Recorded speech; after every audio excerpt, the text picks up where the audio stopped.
கொலையாளி சிக்கினான். Police inspector Sundaram கடமை உணர்வு மிகுந்தவர். கண்காணிப்பதற்காக இரவு நேரத்தில் நகரத்தை சுற்றி வருவார். வழக்கம் போல அன்றும் அவர் புறப்பட்டார். வீதி ஒன்றில் அவர் சென்று கொண்டிருந்தார். அருகில் இருந்த மாளிகை ஒன்றில் ஏதோ அரவரம் கேட்டது. அங்கேயே நின்று கவனித்தார் அவர்.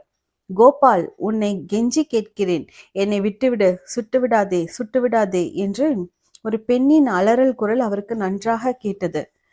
உன்னை சுடத்தான் போகிறேன் என்ற ஆணின் குரல் கேட்டது. இதைத் தொடர்ந்து டுமீல் என்ற துப்பாக்கி வெடிக்கும் ஓசையும் கேட்டது.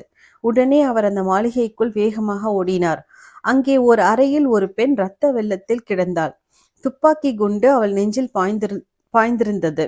அவள் இறந்து விட்டாள் என்பது அவருக்கு புரிந்தது. அங்கே 3 பேர் இருந்தார்கள். அவர்களைத் தவிர யாரும் அங்கு இல்லை. அங்கிருந்து யாரும் தப்பி ஓடவும் இல்லை என்பது அவருக்கு புரிந்தது. அவர்கள் மூவரையும் பார்த்து அவர், நீங்கள் என்ன வேலை செய்கிறீர்கள் என்று கேட்டார். முதலாம் அவர், நான் டாக்டர் என்றார். 2ஆம் அவர், வழக்கறிஞர் என்றார். 3ஆம் அவர், நடிகர் என்றார். உடனே அந்த நடிகரை கைது செய்தார்.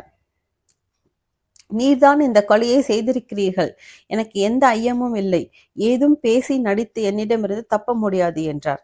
அந்த நடிகரை காவல் நிலையத்திற்கு அழைத்து சென்றார். அங்கே விசாரணை நடந்தது. இன்ஸ்பெக்டர் சுந்தரத்திடம் நன்றாக சிக்கி கொண்டோம், தப்பிக்க எந்த வழியும் இல்லை என்று நடிகருக்கு புரிந்தது. வேறு வழி இல்லாமல் அவர், நான் தான் அந்த பெண்ணை சுட்டு கொன்றேன் என்று உண்மையை ஒப்புக்கொண்டார். அந்த பெண்ணை நடிகர் தான் சுட்டிருக்க வேண்டும் என்று இன்ஸ்பெக்டர் எப்படி கண்டுபிடித்தார்? என்ன நண்பர்களே, இந்த கதைக்கு சரியான விடையை கண்டுபிடிச்சிருப்பீங்கன்னு நினைக்கிறேன். உங்கள் சரியான விடையை எனக்கு கமெண்ட்ஸில் ஷேர் பண்ணுங்கள்.